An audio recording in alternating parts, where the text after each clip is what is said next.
దానిని music composing చేయించి ఆ పాటను మొట్టమొదటిగా ఒకసారి పాట పాడతామని చెప్పేసి మొట్టమొదటిగా మైక్ తీసుకున్నాను. చెమట్లు పట్టేసి చేతులు ఇట్లా లాక్కొచ్చేసి మైక్ ఆడ పడేసి వచ్చేసి పాట రావట్లా, గొంతు బొంగిరిపోతుంది. కానీ పాడాలనే కోరిక నాలో బాగుండేది. హల్లెలూయా, హల్లెలూయా. ఇంట్లో ఉన్నప్పుడు చాలా చక్కగా ప్రాక్టీస్ చేసేవాడిని. ఇలా జనం ముందు పాడాలనే సరిగా భయం వేసి చెమట్లు పట్టేసి గొంతు పోయేది, పాడలేకపోయేవాడిని. ఇక నేను పాడలేనేమో, ఇక చెప్పకూడదంటే చండాలంగా ఉందన్నారు. వారు కూడా మెచ్చుకునేటట్టుగా దేవుడు నా స్వరాన్ని మార్చాడు. హల్లెలూయా, హల్లెలూయా, హల్లెలూయా. అయితే ఈ పాట రాయడానికి ముందుగా నాకు 2 చరణాల సాంగ్ ఏదైనా కనిపించింది అనుకోండి, వేరే సేవకులు రాసినటువంటి పాటల్లో 2 చరణాల సాంగ్ ఏదైనా ఉంటే అది నా మనసుకు మంచిది అనిపిస్తే దానికి 3వ చరణాన్ని నా సొంతంగా యాడ్ చేసేవాడిని. ఆ లిరిక్స్ ని బట్టి 3వ చరణాన్ని యాడ్ చేసేవాడిని. ఫస్ట్ నాకు అలవాటు ఉండేది, ఇలా ఎక్కడైనా పాడుతున్నప్పుడు 2 చరణాలు ఉన్నాయి కదా, 3వ చరణం ఎక్కడ ఈ పాటలో అని చెప్పేసి అడిగేవాడు. అప్పుడు అది ఆ చరణాన్ని నేనే రాశానని చెప్పేవాడిని.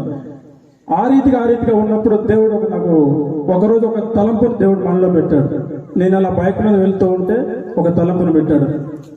ఆ తలంపు ఏంటంటే అదొక పల్లవిగా దాన్ని నాకు దేవుడు అనుగ్రహించాడు. నేను వెంటనే బైక్ ఆపాను. బైక్ ఆపేసి ఏదో పాటకు బాగానే ఉంటుంది కదా అని దాని అమ్మట నేను వాయిస్ రికార్డింగ్ చేసుకొని పెట్టుకున్నాను.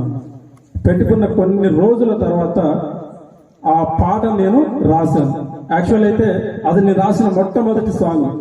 ఇంకా అది నేను దాని ఇంకా రిలీజ్ అవ్వలేదు. అది దాదాపుగా దేవుడు అది మొదలుకొని దాదాపుగా 2 ఆల్బమ్స్ రాయడానికి దేవుడు కృప చూపించాడు. హల్లెలూయా, హల్లెలూయా. 12 పాటలను పూర్తిగా రాయడానికి దేవుడు కృప చూపించాడు. దేవుని చిత్తం అయితే, దేవుని రాకడ లేట్ అయితే త్వరలోనే అవి కూడా మేము రిలీజ్ చేయాలని ఆశపడుతున్నాం.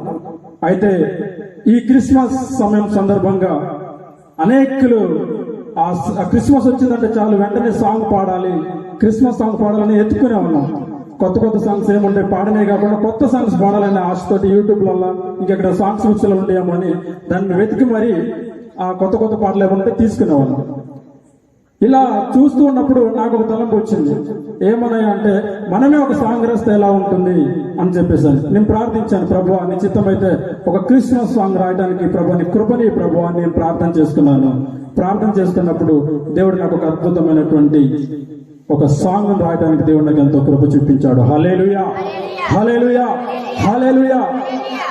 ఎందుకు ఎన్నిక లేనటువంటి వాడినైనా నన్ను దేవుడు నాకు ఇంత గొప్పటి అర్హతను, అంత గొప్పటి కృపను మా పైన చూపి ఈ నూతన క్రిస్మస్ రాయడమే కాకుండా దానికి లిరిక్స్ చేయడమే కాకుండా ఆ పాటను స్వయంగా నేనే పాడటం నాకెంతో సంతోషకరంగా ఉంది. దేవునికి మహిమ కలుగును గాక. ఇంకొన్ని నిమిషాలలో ఆ పాటను మేము రిలీజ్ చేయబోతూ ఉన్నాం. ఈ సమక్షంలోనే సేవకుల సమక్షంలో, ఇక్కడ కూడిన ప్రతి ఒక్కరి సమక్షంలో కూడా ఆ సాంగ్ రిలీజ్ చేయబోతూ ఉన్నాం. అయితే దీన్ని చేయడానికి దేవుడు నాకు ఇచ్చిన తలంతు అది మొదలుకొని ఇంకా అనేక పాటలు రాయడానికి దేవుడు కృప చూపిస్తూ ఉన్నాడు. నేను అలా దేవుడిలో కూర్చొని నేను ఇట్లా ఆలోచించాను, ఏదో ఒక ట్యూన్ నా మైండ్ లో పెడుతూ ఉంటాడు. అలా చాలా ట్యూన్స్ పెట్టాడు. నేను బండి మీద వెళ్ళేటప్పుడు, అలా తిరిగేటప్పుడు కొన్ని సందర్భాల్లో నేను ఆ ట్యూన్స్ నేను సేవ్ చేసుకోలేకపోతూ ఉన్నాను. అలాగే నేను కొన్ని పాటలు కూడా రాయలేకపోయాను. అయినా కూడా దేవుడు కృప చూపుతూనే ఉన్నాడు. సాంగ్స్ రాయడానికి ఆయన మహిమను చూపుతూ ఉన్నాడు. హల్లెలూయా, హల్లెలూయా, హల్లెలూయా. అయితే మొట్టమొదటిగా ఈ రోజు క్రిస్మస్ సాంగ్ రిలీజ్ చేద్దామని మేము ఆలోచించాము. ఆ రిమైనింగ్ సాంగ్స్ కూడా త్వరలోనే రిలీజ్ చేస్తాం దేవుని చిత్తం అయితే ముందుగా క్రిస్మస్ మనకు వచ్చింది కాబట్టి దీని సందర్భంగా ఈ పాటను మనం చేద్దామనే ఉద్దేశంతో ఆ పాటను చేయడం జరిగింది. సమయం లేదు, రీసెంట్ గానే మా చేతికి వచ్చింది. సాంగ్ మ్యూజిక్ ఆల్బమ్ చేసుకుని కంపోజింగ్ చేసుకుని 10వ తారీఖు మా చేతికి వచ్చింది. డేట్స్ ఖాళీ లేవు, సేవకులు ఖాళీ లేరు. ఉన్న సహోదరులకు కూడా ఆ క్రిస్మస్ సంబంధించినటువంటి కోరికలు ఉండడం తేట మేము అనుకోకుండా ఈ కోరికను 2 రోజుల్లోనే ప్లాన్ చేసుకొని ఈ రోజు దీన్ని చేయడం జరుగుతుంది. ఎక్కడ అనౌన్స్మెంట్ మేము చేయలేదు, పోస్టర్స్ వేయలేదు, అయినా కూడా దేవుడు కృప చూపించాడు.